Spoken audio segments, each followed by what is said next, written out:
अस्सलाम वालेकुम dear students. जैसे कि आप लोग जानते हैं कि हम डेमोक्रेटिक पॉलिटिक्स का चौथा चैप्टर इलेक्टोरल पॉलिटिक्स पढ़ रहे हैं। मैं आपको कल के टॉपिक के बारे में थोड़ा सा फिर से आगाह करूं तो कल हमने डेमोक्रेटिक गवर्नमेंट के बारे में पढ़ा। हमने उसमें देखा कि democracy is a form of government for the people by the people for the people. उसमें हमने ये देखा कि कैसे डेमोक्रेटिक फॉर्म ऑफ गवर्नमेंट में लोग कैसे कितने इंपॉर्टेंट होते हैं, लोगों की इंपॉर्टेंस कहां कहां पे जरूरत होती है।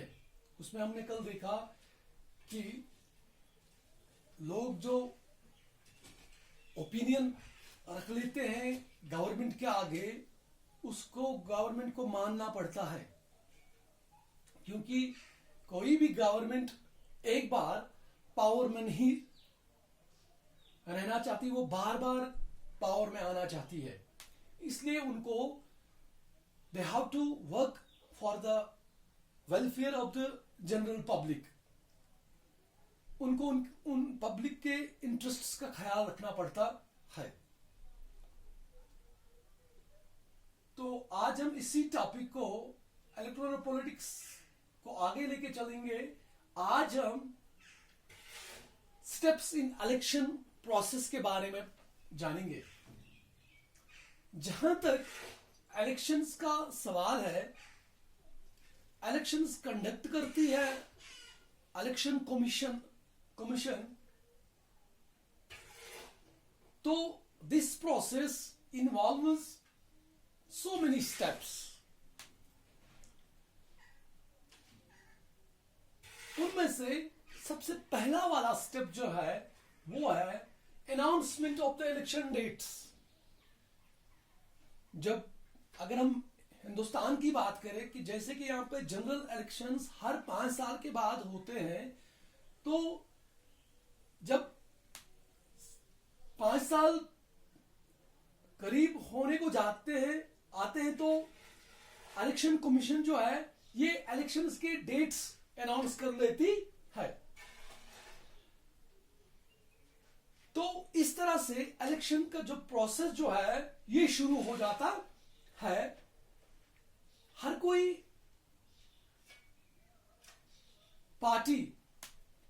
पॉलिटिकल पार्टी अपनी तरफ से अपनी तरह की तैयारी में लग जाती है। तो ये जो announcement of the election dates, this is the first step, and the second one is selection of candidates. ये सिलेक्शन ऑफ कैंडिडेट्स जो है ये इलेक्शन कमीशन का काम नहीं है। Selection of candidates is the job of selection of candidates is the task of different political parties. तो different political parties क्या करती है, वो अपने अपने कैंडिडेट्स को खड़ा करती है, लेकिन उसके पीछे एक चीज वो अपने जहन में रखते हैं हर कोई पॉलिटिकल पार्टी कि हम जिस कैंडिडेट को खड़ा कर रहे हैं क्या वो जीत सकता है या नहीं जीत सकता है। तो हारने के लिए कोई भी पार्टी किसी भी कैंडिडेट को खड़ा नहीं करती है, सबकी नजरें जीत पे होती है। तो उसके बाद जो तीसरा स्टेप जो है वो होता है filling of nomination papers, the security withdrawal of nomination by the candidates and final publication of final list। उसके बाद क्या होते हैं, जो कैंडिडेट्स होते हैं वो अपने नॉमिनेशन फॉर्म इलेक्शन कमीशन के ऑफिस में जाके फिल अप करते हैं, सबमिट करते हैं। तो उसके बाद उनके डॉक्यूमेंट्स की जांच पड़ताल होती है और फिर फाइनल उनको एक मौका दिया जाता है, कैंडिडेट्स को मौका दिया जाता है कि वो अपना नाम वापस ले सकते हैं। तो उसके बाद फिर एक फाइनल लिस्ट आती है जो इलेक्शन कमीशन के ऑफिस से आती है कि ये कैंडिडेट इस कॉन्स्टिट्यूंसी में लड़ने जा रहे हैं। तो उसके बाद जो चौथा काम जो है, fourth process involved in the election process is allotment of symbols. This is also the job of election commission. Election commission जो होते वही डिफरेंट इंडिपेंडेंट या डिफरेंट पार्टीज को सिंबल प्रोवाइड कर पाती है, जिन सिंबल्स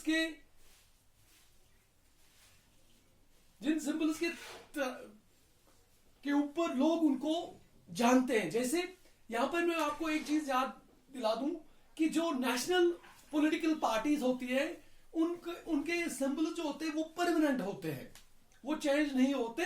जैसे फॉर एग्जांपल मैं आपको एक दो एग्जांपल्स देता हूं। जैसे भारतीय जनता पार्टी, लोटस उनका सिंबल है, उनका सिंबल लोटस है। जैसे हम इंडियन नेशनल कांग्रेस की बात करें तो उनका हाथ है। तो जैसे अगर हम यहाँ अपने स्टेट यूटी होने से पहले जब ये यहाँ पे स्टेट था तो हमारे यहाँ पे नेशनल कॉन्फ्रेंस जो पॉलिटिकल पार्टी है उनका उनका नेशनल पॉलिटिकल सिंबल था, या पीडीपी का वो कलम दवार, या पीपल्स कॉन्फ्रेंस का वो सेब। तो these are their permanent symbols. उन्हीं सिंबल्स के जरिए लोग उनको पहचानते हैं। जैसे मतलब क्योंकि हमारे यहाँ पे सारे लोग पढ़े लिखे नहीं है, तो अगर किसी इलेक्टोरेट को बीजेपी को वोट डालना हो तो वो वहां पे ईवीएम मशीन पे वो लोट्स देखता है, तो लोट्स के बटन को वो दबा लेता है। या अगर किसी को कांग्रेस को वोट डालना हो तो वो हाथ सिंबल को पहचान लेता है, तो वहां पे अपना वोट कास्ट कर लेता है। तो ये 2-4 स्टेप्स मैंने आज आपको बताए जो कि इन्वॉल्व है इलेक्शन प्रोसेस में। कल हम इस टॉपिक को और आगे लेके चलेंगे। तब तक के लिए खुदा हाफिज।